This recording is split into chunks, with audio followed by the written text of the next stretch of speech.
warahmatullahi wabarakatuh. Kembali lagi di Ruang Tunggu bersama saya Arnaya. Di episode sebelumnya nih kita pernah membahas tentang kuliah kerja partisipatif atau yang biasa disebut dengan KKP. Namun kali ini agak berbeda nih teman-teman. Kita akan membahas tentang KKP internasional yang baru aja dibuka pada tahun ini. Saat ini saya sudah bersama dengan dua mahasiswa yang baru saja selesai mengikuti KKP internasional. Ada Kak Imam Rahman dari jurusan Bimbingan Konseling Islam dan Kak Nurma Julia dari jurusan Manajemen Dakwah. Halo Kak, apa kabar nih? Yang baru saja selesai ketemu Pinipin. Alhamdulillah baik. Ngomong-ngomong soal KKP nih, kalian KKP di mana nih? Jawab duluan? Oke. Jadi kalau tempat KKP, kita kan KKP tahun ini yaitu di KKP internasional. Itu bertempat di Malaysia dan tepatnya itu adalah di negeri Perak. Ya, negeri Perak itu di daerah Tanjung Malib dan tempatnya kita base di University Pendidikan Sultan Idris Malaysia. Ya, begitu. Itu termasuk di Kuala Lumpur nggak sih? Kan biasanya kalau Malaysia kita taunya Kuala Lumpur nih. Oke, kalau yang itu Kuala Lumpur itu mungkin ke Perak ada sekitar 2 jam perjalanan tol. Ya, jadi beda ya tempatnya. Dan lagi kita ngebahas soal KKP nih, kenapa memilih KKP internasional? Biasanya kan kita kan ikut KKP yang lokal-lokal dulu aja nih. Kalau di luar kan misalnya agak takut nanti beda habit, beda apa gitu. Mau dijawab dulu? Saya duluan nih. Ya, Oke, jadi kenapa ya? Jadi awalnya itu sebenarnya nggak ada inisiatif untuk daftar ya di KKP internasional karena menurut saya ya udah sih deket-deket aja dulu gitu karena kan mau ada hal yang harus diselesaikan juga gitu. Tapi karena saya suka men-challenge diri saya gitu ya, saya suka mencoba hal baru jadi kayak sangat menarik untuk saya. Apalagi ini kan pertama kali diadakan ya di UIN Mataram, jadi menarik untuk saya coba gitu. Lebih baik karena kayak kalau saya nggak coba saya akan saya akan menyesal nanti, jadi saya lebih baik coba aja dulu. Jadi dan alhamdulillah tercapai. Kalau Kak Imam gimana nih? Oke, kalau saya sih melihat dari sisi kesempatan dan waktu ya. Kenapa saya memutuskan untuk KKP internasional? Karena seperti yang kita tahu kan, kalau di universitas di Indonesia itu lumrahnya atau normalnya itu kan KKP ya lokal dan sebagainya. Dan itu hanya dilaksanakan di tahapan strata 1 atau di S1. Otomatis nih kalau kita mau KKP-nya besok aja deh, pas S2 nggak ada tuh KKP lagi. Jadi lebih ke kalau ada kesempatan kenapa enggak gitu kan. Dan ada bukaan dan itu terbuka untuk umum. Untuk mahasiswa semua semester 6 boleh ikutan KKP internasional, yang penting ikut pendaftaran dan sesuai dengan aturan. Berarti sama-sama suka men-challenge diri sendiri nih ya. Untuk selanjutnya tuh step by stepnya tuh kayak gimana? Pasti kan banyak rincian-rincian yang diikutin tuh gimana? Sebelum kalian pergi KKP. Step by step pendaftarannya gitu. Oh, oke. Step pendaftarannya. Jadi seperti biasa ya. Pertama itu kan ada redaksi dulu dari kampus dan di sana jelaskan beberapa persyaratan yang harus dipenuhi dulu kalau mau mendaftar gitu ya. Jadi administrasi dulu seperti biasa, memenuhi administrasi, seleksi dan tahap wawancara. Cuman 2 sih Ya. Terus ini pasti dibiayain kampus atau gimana nih? Nah, itu dia perbedaannya. Oke, jawab dulu ya. Iya. Mulai dari yang tadi untuk step-step ya udah dijelasin sama Kak Julia tadi. Untuk step-step benar ada administrasi dan lain-lain, dan di administrasi itu juga perlu teman-teman tahu yang namanya kita juga ke luar negeri. Jadi ada salah satu persyaratan yang khusus yaitu TOEFL. Jadi tes TOEFL harus sudah tes TOEFL itu minimal 450 sekolahnya. Oke. Minimal 450. Dan syukurnya kita kemarin itu masih dibolehkan untuk menggunakan tes TOEFL prediksi, bukan ITP. Jadi kan kalau teman-teman yang paham nih kayak tes TOEFL itu kan harus biaya mahal, Iya, terus betul. sulit juga. Udah mahal, gagal lagi gitu kan. Nah, syukur ya di UIN Mataram disediainnya untuk yang prediksi aja gitu. Jadi biarnya murah, terus hasilnya juga dan tes soalnya nggak terlalu sulit-sulit amat gitu. Itu lah. Terus tadi pertanyaannya Biaya nih. biaya. Gimana biayanya? Mengenai pembiayaan. Jadi kalau di UIN Mataram sendiri yang di tahun ini, karena ini acara perdana atau event perdana dari LP2M ya, LPPM yang mengadakan KKP. Jadi KKP ini hanya disediakan untuk 2 orang kuotanya aja. Dua orang aja kuotanya. Kebalik tadi. 2 orang aja kuotanya, dan yang terpilih itu ada Kak Julianya dan ada satu lagi dari program studi ilmu Quran dan tafsir, itu namanya Fawas yang laki. Nah, kenapa saya bisa ikut? Nah, Kenapa nih? Kenapa nih? Karena di step itu jadi stepnya setelah pengumpulan berkas, kita ada seleksi berkas, kemudian ada seleksi wawancara. Nah, seleksi wawancara ini kita ada 11 orang yang dari internasional. Salah satunya itu ada saya, Fawas, dan Julia, dan satu lagi. Dan kenapa saya bisa ikut? Itu karena memang di wawancara itu kita sudah diberikan permakluman dari awal oleh Ketua LPPM yang menjadi penguji kita, mengatakan bahwa KKP internasional ini, karena ini pertama, jadi yang hanya bisa dibiayain hanya 2 orang. Tapi kalau memang kalian ingin dan berniat ikut, silahkan konfirmasi lagi setelah pengumuman dan bisa ikut sendiri dengan biaya sendiri gitu. Jadi saya ikut dengan biaya sendiri gitu. Walaupun biaya sendiri nih, apa ada lagi step-step sebelum ke Malaysianya nggak? Step-stepnya apa lagi ya? Sebenarnya mungkin kayak diuji lagi gitu. Oh ya, itu nggak ada ujian lagi karena kan memang di saat wawancara kita udah dapat scoring tuh di sana. Scoring tertinggi siapa? Nah, 2 orang tertinggi udah dapat nih siapa gitu. Otomatis kan di sana udah skornya udah ada gitu ya. Jadi kita tinggal konfirmasi ulang, Bu, saya pengen ikutan, tapi saya nggak lulus kemarin, jadi saya mau biaya mandiri gitu. Oke gitu, udah gitu aja. Jadi tinggal ngurus paspor aja gitu. Aman deh. Oke. Kira-kira berapa hari kalian KKP di sana nih? 27. Kan normalnya KKP nih 45 hari ya? Ya. Kenapa 27 hari? Oke. Kenapa 27 hari ya? Karena kebetulan kan kalau keluar negeri itu kan harus ada paspor ya? Iya. Paspor dan visa. Ya, Nah, kebetulan kami menggunakan paspor pelancong, jadi nggak boleh lebih dari 1 bulan. Jadi mungkin untuk meminimalisir dana ya, jadi kita tidak membuat visa, jadi hanya membuat paspor aja. Jadi cuman 27 hari. Berarti selama 27 hari itu benar-benar program tuh baru dijalankan ya? Iya. Yap. Jadi 27 hari full kita di sana. Sebenarnya hitungannya di surat itu 28 hari. Tapi karena kita memang di warning dari kampus dan orang sananya juga bahwa kalau kita menggunakan visa atau paspor pelancong atau paspor turis lah sebutannya ya, itu tidak boleh lebih dari 30 hari, dan alangkah lebih baiknya kita balik di tanggal 28. 2 hari sebelum tenggat waktunya, takutnya ada apa-apa gitu. Jadi itu alasan kita balik di tanggal 28 dan program sampai tanggal 27. Nah, bahas program tadi nih, apa aja sih program yang kalian jalankan? Biasanya kan kalau orang KKP itu turun ke masyarakat, buat acara. Nah, apa yang kalian lakukan di sana? Oke. Jawab ya. Oke, kalau program, nah ini dia lagi nih fun fact banget buat teman-teman yang biasanya kita KKP di lokal dan di Indonesia, ternyata nih di sana itu nggak ada sebutan KKP gitu.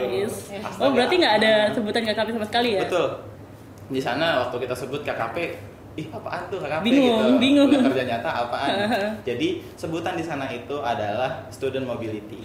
Nah, student mobility itu seperti apa? Ya sama kayak kita KKP gitulah modelnya.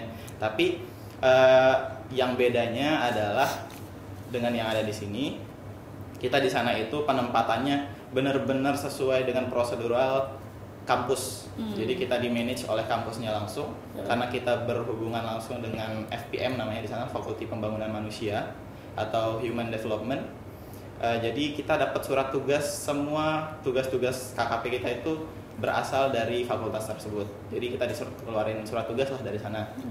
Nah, itu untuk 9 to 5-nya ya, dari jam 9 sampai jam 5-nya, kayak jam kantor. Jadi kita ke sana tuh kita ngantor gitu. Kita berarti kayak ngantor gitu. Orang internship dong? Yap, sebutannya internship. Bener, kalau di sana sebutannya internship, cuman kita cuma sebulan gitu kan. Tapi normalnya orang sana itu ada di 1 semester biasanya kalau internship. Nah, untuk program kita ya yang itu tadi. Terus minggu pertama kebetulan juga Idul Adha ya. Iya. Jadi kita gimana dapat nih momennya di sana. Kesan pesan Idul Adha pertama kali di sana? Gimana nih? Silakan Jul. Kesan dan pesan ya.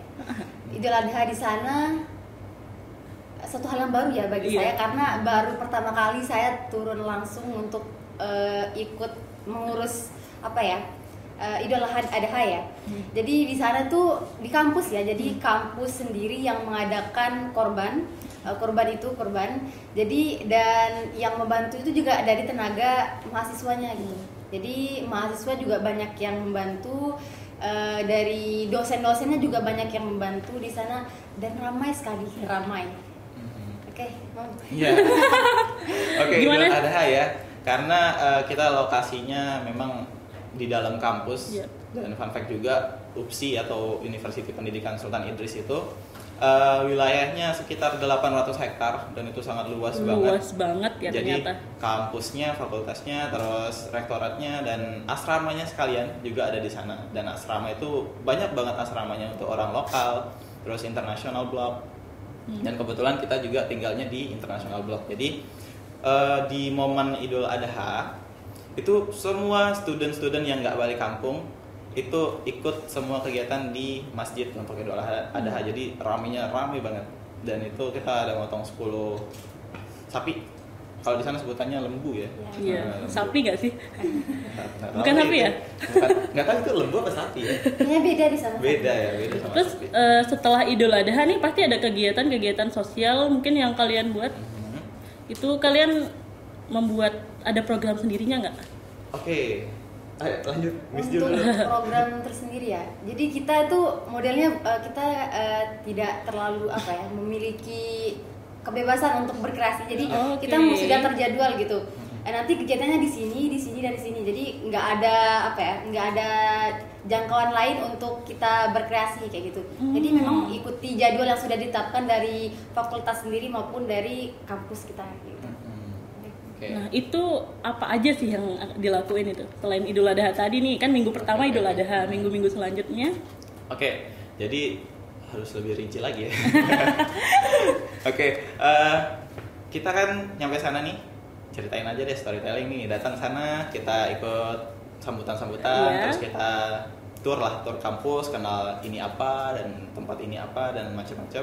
Jadi dia juga ada kampus 1 dan kampus 2 dan kita base-nya di kampus 2. Jadi kampus 1 itu luas banget dan terus kita harus kenal semuanya, itu kita diajak tur dan kita wajib menggunakan bis dari kampus. Nah, itu. Terus program-program itu bisa terlaksana dari mana? Kita pertamanya berempat nih, kita datang di FPM dulu, fakultas dulu. Kemudian dari fakultas itu memberikan kita surat tugas. Surat tugasnya itu kita ada di masing-masing tempat yang berbeda. Itu yang menjadi poin kenapa mungkin program-program kita nggak bisa sefleksibel yang ada di sini gitu. Karena memang dari fakultas itu udah kasih kita surat tugas ke kantor-kantor yang ada di universitas, university di sana. Jadi satu contoh nih, misalnya kalau saya itu ditugaskan selama 2 minggu, setelah minggu pertama, selama 2 minggu itu berada di kantor wellness center, sesuai dengan jurusan kan, gitu, counseling kan. Iya. Okay. Maksudnya di wellness center sana. Jadi selama 2 minggu itu mungkin saya bisa paparkan kita di sana, saya di sana melaksanakan banyak program konseling lebih tepatnya. Dan di awal-awal itu banyak ini sih kenalan sama instrumen-instrumen. Jadi bukan sosial keluar gitu. Jadi lebih kepada bagaimana caranya kita menjalankan program-program di dalam kantor itu untuk memenuhi setiap report setiap harinya gitu. Nah, kalau yang kantor lain mungkin dijelaskan sama Miss Jul. Kebetulan saya minggu pertama itu ditempatkan semua berempat itu karena Idul Adha kemarin itu kan ditempatkan selama 1 minggu itu di pusat Islam. Jadi di sana kita masih berkelompok lah ya. Nah selanjutnya saya sendiri ditempatkan di NCDRC atau kayak sejenis TK gitu. Jadi saya ngajar di sana. Jadi ngajar anak-anak di sana tuh dari umur 3 bulan sampai 6 tahun.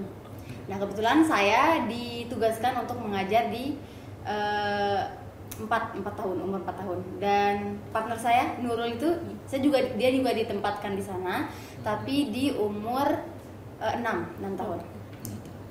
Iya, Jadi betul. jadi cikgu nih. Iya, Cikgu besar. Jadi sangat berbeda ya. Jadi bukan sosial kayak ini kalau lebih praktikum ya. Iya, Ya berarti betul. kayak Iya. benar-benar internship ya Praktikum kelihatannya. internship ya seperti Oke. gitu. Terus suka dukanya nih di Malaysia di waktu selama KKP itu apa aja? Silakan jujur. Duluan saja. Oh, saya suka duka. Apa ya? Mungkin kalau dari sukanya ya banyak hal baru lah ya. Iya. Alhamdulillahnya kita dapat kesempatan buat keluar sekali seumur hidup lah kita sebutnya, maksudnya untuk KKP nih, untuk lama tinggal tetap di sana, tinggal dan lama. Banyak hal yang bisa ditemuin mulai dari habit, pertama habit orang-orangnya, kemudian ras orang di sana. Jadi bukan cuma orang Melayu ternyata, dan ternyata di sana itu banyak dari Melayu, kemudian ada India, Cina dan Arab. Nah gitu. Jadi dan secara bahasa juga bukan cuma Melayu ya. Kalau ada orang-orang bilang mau ke Malaysia nggak perlu bahasa Inggris, mungkin sebaiknya dipersiapkan. Kenapa? Karena banyak banyak orang di sana, misalnya nih pedagang ya. Pedagang kalau kita lihat dia agak etnis Tionghoa atau Cina gitu. Kita ngomong Melayu dia nggak ngerti, jadi harus bahasa Inggris. Sama contohnya kayak saya waktu di kantor itu, waktu datang tuh assalamualaikum nggak ada yang jawab. Ini siapa nih, siapa di dalam gitu. Dan ternyata di sana ada student internasional dari China. Jadi harus pakai bahasa Inggris, jadi ngomongnya full 2 minggu itu pakai bahasa Inggris di sana aja. Itu mulai dari habit, kemudian bahasa orang-orangnya, kemudian apa ya. Dan juga nih kita biasanya kan orang Indonesia kebiasaan ngelihat nominal uang. Kalau maunya banyak tuh, banyak tuh. Tapi karena di sana 1 ringgit nih murah gitu. 1,5 habis tuh uang kita tuh. Ya, jadi harus dikontrol lah, kontrol diri gitu. Dan dukanya apa ya? Dukanya ya? Ya karena saking excited gitu loh kesana gitu. Ya mungkin dari duka karena banyak program yang kita udah persiapkan sebelumnya, tapi nggak banyak yang bisa kita laksanakan karena nggak bisa fleksibel. Itu mungkin dukanya ya. Kalau dari Kak Julianya? Oke, suka dan duka ya. Kan karena beda tempat ya. nih. Sukanya banyak karena khusus untuk saya pribadi ya, pertama kali keluar gitu ya. Jadi sangat banyak hal baru yang bisa dijadikan sebagai pembelajaran gitu. Pokoknya excited banget gitu, hampir bahkan saya sampai bingung nih dukanya apa ya gitu. Mungkin dukanya lebih karena baru pertama ya, jadi adalah bingung-bingungnya awal-awal itu kayak harus gimana ya, gitu. Tapi setelah keseluruhan, secara keseluruhan itu good. Di sana nggak pakai. Kalau kan tadi Kak Imam ngebahas tentang bahasa Inggris itu kayaknya perlu sih. Di sana apa bahasa Inggrisnya kayak Singlish, Singaporean English gitu? Karena kan banyak orang Cina yang biasanya ngomong tuh bahasa Inggrisnya nggak rata banget, nggak pure banget. Yang penting paham message-nya aja sih. Intinya jangan sampai zong atau zero gitu. Buat kesana tuh kosong banget bahasa Inggris, jangan sampai. Kenapa? Karena misal nih di fasilitas umum tuh banyak pakai bahasa Inggris sama segala macam, terus bukannya pakai bahasa Indonesia atau Melayu, malah mereka pakai bahasa Tamil atau bahasa India gitu kan. Terus ada bahasa Cina, jadi setidaknya Inggris tuh basic banget lah. Yang penting paham gitu. Nah, karena sebulan nih di Malaysia, orang Indonesia yang pindah sebulan di Malaysia, apa sih culture shock yang paling wah gitu yang kalian alamin di sana? Culture shock ya, apa ya? Untuk yang paling menonjol ya, saya rasain. Untuk dari segi bahasa mungkin nggak terlalu ya, karena 11-12 lah bahasa Indonesia sama bahasa Melayu. Biasanya juga mereka pakai Inggris Melayu, jadi tidak terlalu asing untuk kita dengar. Paling untuk yang sangat berbeda itu cuaca di sana. Jadi sangat panas. Jadi awal-awal di sana kayak serasa di pantai sepanjang hari gitu. Karena terlalu saking panasnya kayak gitu. Jadi selain itu biasanya sih dari bahasa, dari berpakaian juga kan mayoritas memang muslim, jadi nggak terlalu gimana. Berarti lebih panas di sana ya dibanding Lombok nih yang kita jauh. disebut panas loh di sana. Jauh lebih panas. Oke. Jadi ya culture shock, kalau dibilang culture shock jangan heran ngelihat orang di sana panas ataupun hujan wajib bawa payung. Ya. Oh, oke. Payung. Berarti orang Wajib bawa payung pegang banyak banget deh Iya, kayaknya. bener. Oke. Orang-orang mau lewat manapun wajib bawa payung gitu. Ada ojek payung nggak? Nggak ada. Nah, Kali aja kan biasanya ada jasa Iya. ojek payung gitu. dan satu lagi, mumpung bilang ojek tadi ya, di sana Iya. tuh nggak ada ojek. Oh. Ojek motor maksudnya. Uh. Ojek motor tuh nggak ada. Yang ada tuh ojek pakai kereta lagi. Pakai mobil. Mobil. Bahasa kita agak aneh Iya, ya. kalau di sana nyebutnya, Kereta. nyebutnya kereta gitu. Kereta itu mobil. Jadi ojeknya pakai mobil gitu Uh-uh. kayak Gojek, Gokar, Gokar ya Hmm. Gokar. Gokar lagi apa sih namanya? Grabcar. Oh, Grabcar. Di sana Ya. nggak ada gokar ya guys? Nggak ada. Dan terus untuk yang ada pun kalau pakai motor-motor tuh hanya kurir-kurir makanan aja. Hmm. Nah, gitu. Terus kalau tershock lagi ya selain cuaca tadi benar katanya Miss Jul dan jamnya ya. Jamnya kalau di sini misal Iya. jam kita itu sama, dia Iya, pakai iya. wita juga di sana. Oke. Ternyata misal di sini jam maghrib jam berapa di sini? Jam 6. Jam 6 Ya, sekitar lebih dikit itulah. lah ya. Iya. Jam 6 lebih dikit tuh udah maghrib sini ya, udah Iya. mulai gelap gitu Iya. kan. Tapi di sana itu sampai jam 7 itu masih terang. Oh. Nah, sampai jam 7 terang dan mau jam 8 baru azan maghrib. Berarti lebih dulu kita ya? Yap, Lebih dulu. secara waktu sama, Mm-mm. tapi untuk waktu sholat itu di sana lebih lambat. Sama terang anunya. Iya, mulai terangnya. Jadi subuh itu jam berapa ya? Jam 6 subuh di sana. Oke. Ya, Nah, gitu. kalian culture shock nih pasti ada salah paham lah sama kata-kata sama di Malaysia. Nah Aduh. mungkin nggak ada. Tapi setahu kita kan ada beberapa bahasa Indonesia sama bahasa Malaysia itu agak berbeda, tapi bahasanya sama tapi artinya tuh berbeda. Oke. Sebenarnya kebetulan ya, karena di sana juga banyak kakak-kakak dari Indonesia yang S2 di sana, Iya. jadi kita sharing lah gitu ya. Iya. Karena kita di negeri orang, jadi harus tahu gitu apa aja sih yang tidak seharusnya kita lakukan di sana atau kita ucapkan di sana gitu. Jadi memang ada beberapa bahasa Indonesia yang artinya itu beda di sana gitu.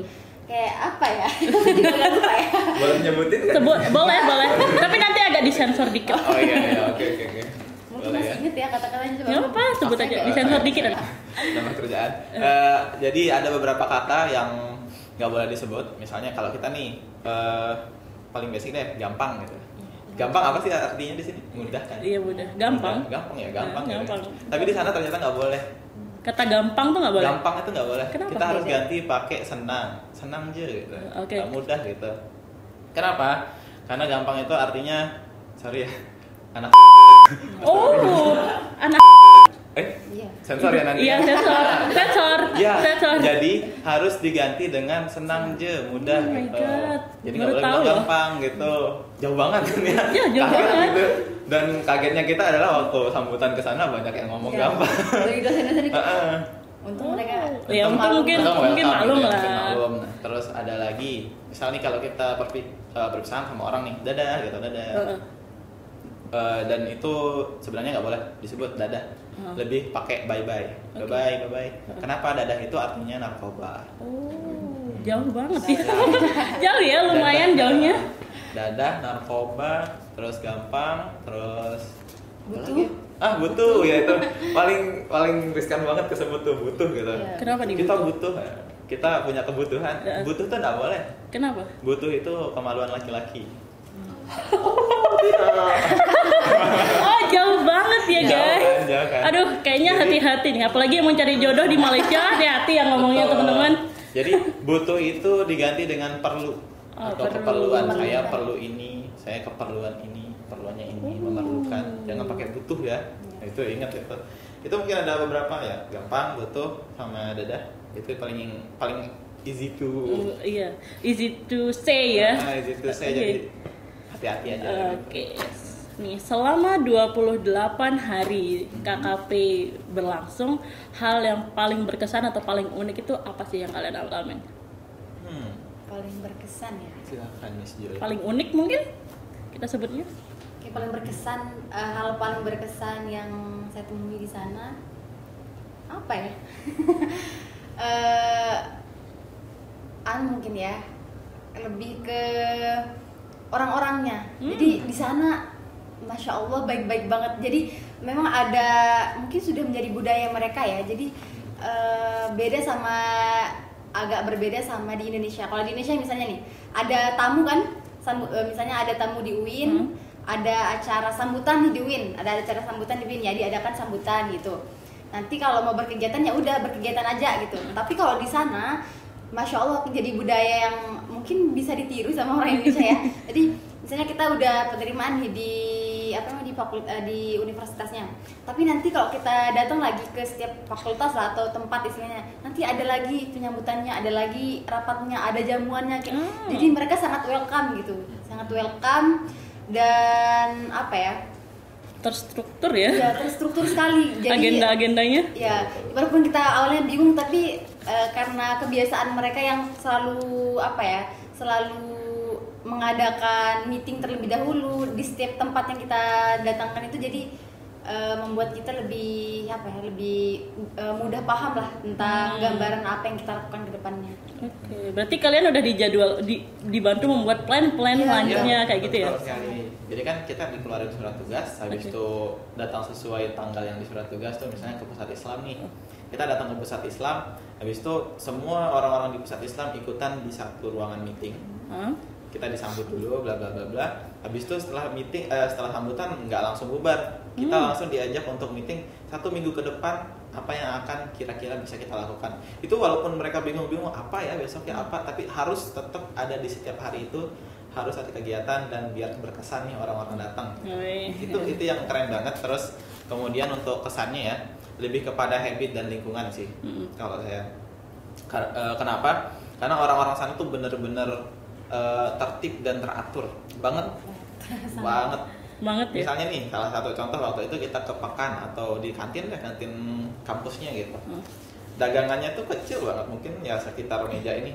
Tapi karena dia enak dan banyak yang mau, mereka ngantrinya panjang banget. Jadi kalau kita bisa kan biasanya tuh siapa yang datang, saya bang, saya duluan, dari samping gitu. Tapi ini memang benar-benar berjejer belakang gitu. Jadi kayak budaya teraturnya itu luar biasa banget gitu. Gitu. Terus lingkungan gitu, lingkungan satu lagi biar nggak ketinggalan, lingkungannya. Jadi walaupun disebutnya si Tanjung Malim ini adalah desa ya sama orang sana, sedesa-desanya Tanjung Malim itu sulit banget buat nemuin sampah. Bersih banget kelihatannya. Bersih banget. Iya, rapi ya. Bersih, sampah nggak ada, walaupun di desa vending machine di mana-mana. Gitu. Jadi walaupun kita nggak, misalnya nih orang foreigner lah ya, ragu buat ngobrol sama orang sana, bisa belanja lewat vending machine. Gitu. Tadi ngebahas kantin nih, gimana makanan di sana? Kalian kalau gimana nih? Makanan, saya paling excited sih kalau bahas tentang makanan. Gimana? Soalnya kan makanan tuh kita dapat mencoba nih, berbagai makanan di sana berbeda kan pasti. Karena kalau bahas selera itu kan beda-beda ya. Tapi kalau based on my experience gitu ya, kalau untuk makanan-makanan di sana, saya lebih suka makanan Indonesia sih. Kenapa nih? Ya, bahkan selama di sana itu saya kurang mood makan karena selera saya mungkin nggak terlalu. Tapi kalau yang cocok ini lahap sekali ya. Tapi kalau saya pribadi kurang. Tapi banyak juga yang memang enak lah, banyak juga. Tapi tidak sedikit juga yang agak-agak kurang sreg gitu sama selera lidah orang Indonesia kayak gitu. Mungkin Imam kan katanya lahap banget nih. Kalau dibilangnya lahap, kita lahap karena mubazir kan? Gitu. Udah bayar mahal gitu kan. Jadi harganya tuh kalau misal ya sekitaran 5 ringgit lah satu porsi, 5, 6, 7 lah. 5 ringgit. Dan itu biasanya kalau kita modelnya pesan ya, karena di sana tuh model kantinnya ada 2 tipe, ada yang prasmanan, misal kita ngambil, kasih ke kasirnya nih berapa nih gitu, tinggal bayar. Dan ada yang kita langsung pesan sesuai dengan menu. Nah biasanya kalau kita pesan sesuai menu, itu siap-siap dapatnya porsi uli, banyak banget asli. Biasanya Malaysia porsinya besar-besar loh. Dan wajib ada kuah. Apapun nasi goreng pun apapun nasinya wajib ada kuah. Iya itu mungkin dari segi makanan, tapi dari selera benar katanya Miss Julia. Kalau di sana mungkin lebih ke ini ya, hambar. Kalau menurut saya hambar, misalnya ayamnya dalam bentukan apapun, masakan seperti apapun, wajib itu besar-besar banget dan tebal-tebal banget. Tapi dari segi rasa agak kurang berasa gitu, pedasnya kurang gitu.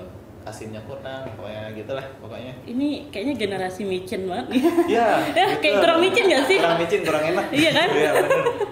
Nah, KKP 28 hari. Terus kalian udah selesai KKP pulang, habit baru yang kalian bawa ke Indonesia ini apa?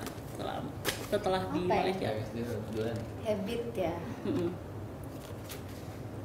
Saya coba mungkin Oh, ada iya. gambaran saya. Oh, iya. Masih mikir-mikir apa ya? Habit yang terbawa ya, mungkin dari segi teraturnya. Oke. Teratur dan lebih apa ya kita lihatnya, karena di sana itu orang-orang walaupun misal seumuran kita ya, kayak memang mereka tuh rapi banget, kayak teratur gitu. Dan karena ngelihatnya kayak gitu, jadi kita baliknya itu saya sendiri lebih teratur lagi, nggak kayak ngatur waktu mau gimana, hari ini mau ngapain aja gitu, terus mau apa ya, pakai baju yang kayak bagaimana, lebih teratur lagi gitu. Lebih datang awal waktu sih kalau sekarang kalau ada apa-apa. Udah berhenti mengikuti jam ngaret ya Yap. berarti ya. Iya, Oke. kayak salah banget rasanya soalnya. Oke. Kalau telat. Oke, untuk yang terakhir nih, pertanyaan terakhir tuh tips untuk teman-teman yang mau ngikutin KKP internasional. Bisa dijawab oleh Kak Imam dulu Iya. atau Kak Julia? Saya. Iya. Oke, tips ya. Jadi pembeda ya, karena kan ini internasional ya. Jadi TOEFL tadi karena jadi pembeda. Mungkin kalau yang nasional nggak ada TOEFL ya. Jadi untuk ya poin yang harus atau yang paling diperhatiin untuk bagi kalian semua yang mau ikut KKP internasional besoknya gitu ya. Dari segi TOEFL-nya. Jadi banyak nih kemarin peserta-peserta lain juga yang karena ini prediksi ya modelnya, jadi mungkin banyak sekali yang meraih skornya tinggi. Oke. Tapi pas wawancara itu kan pakai bahasa Inggris ya, wawancaranya itu nanti pakai bahasa Inggris, jadi tidak sesuai dengan skor yang ada gitu. oke. Nah itu sangat dinilai karena kebetulan juga kemarin pas wawancara saya berdua masuk langsung gitu ya. TOEFL-nya tinggi, tapi saat wawancara dia Agak kurang gitu. Jadi kurang. sebaiknya nanti kalau mau daftar itu nilai TOEFL-nya tinggi dan juga speakingnya juga harus dilatih kayak gitu. Karena poinnya itu di sana, karena kalau untuk berkas itu ya walaupun TOEFL-nya itu minim, maksudnya 450 itu kan minimal ya, standar. Lulus kok berkas, tapi nanti jadi pembedanya itu di interviewnya gitu. Bagaimana cara kita menjawab pertanyaan dengan bahasa Inggris, terus juga kalau untuk pertanyaan itu ya seperti biasa, tapi dari segi bahasa aja yang berbeda, tapi jadi itu yang harus disiapkan kayak gitu. Oke. Ya, kalau tips ya. Tips. Tips yang paling dipersiapkan sebenarnya ya mental sih. Mental bakalan pergi jauh, kemudian perjalanan jauh dan membawa nama instansi. Oke. Itu penting banget itu pasti. penting banget. Jadi kadang lupa tuh, kadang kalau kita udah pergi jauh, ini atas nama siapa gitu kan, ini kan sebenarnya atas nama instansi itu. Jadi harus benar-benar menjaga diri dengan baik-baik, mulai dari attitude, kemudian cara berbicara, sopan santun, pokoknya harus harus dibiasain dulu deh. Dan benar katanya Miss Jul tadi mengenai bahasa, TOEFL boleh minim, tapi speaking harus super gitu. Okay. Kenapa? Karena yang dibutuhkan dari universitas kita itu adalah bagaimana caranya kita bisa menjalin kerjasama yang baik sama orang-orang di luar sana. Nah, bagaimana caranya selain dengan komunikasi yang baik. Nah, komunikasi yang baik itu dengan berbicara bahasa Inggris. Jadi teman-teman mau ikutan apapun, yang eventnya mau internasional kayak atau apa, intinya coba speak up deh, pakai bahasa Inggris kemanapun, ke siapapun, terutama ke teman-teman terdekat yang benar-benar bisa dipercaya untuk jadi partner gitu. Oke, teman-teman, jadi tips yang paling penting itu pasti bahasa Inggris ya. Yep. Kemana-mana kayaknya bahasa Inggris itu perlu deh, apalagi soal kerja. Oke. Nanti sebelum kita akhiri ini, kita mau lihat foto-foto mereka nih selama berkegiatan di sana. Bisa dilihat. Ini kita apa ya? Fotonya sangat lagi. Lagi di mana nih kawan-kawan? Lagi apa nih? Kegiatan apa? Kayaknya tuh kayak familiar banget ya, ada menara kembar.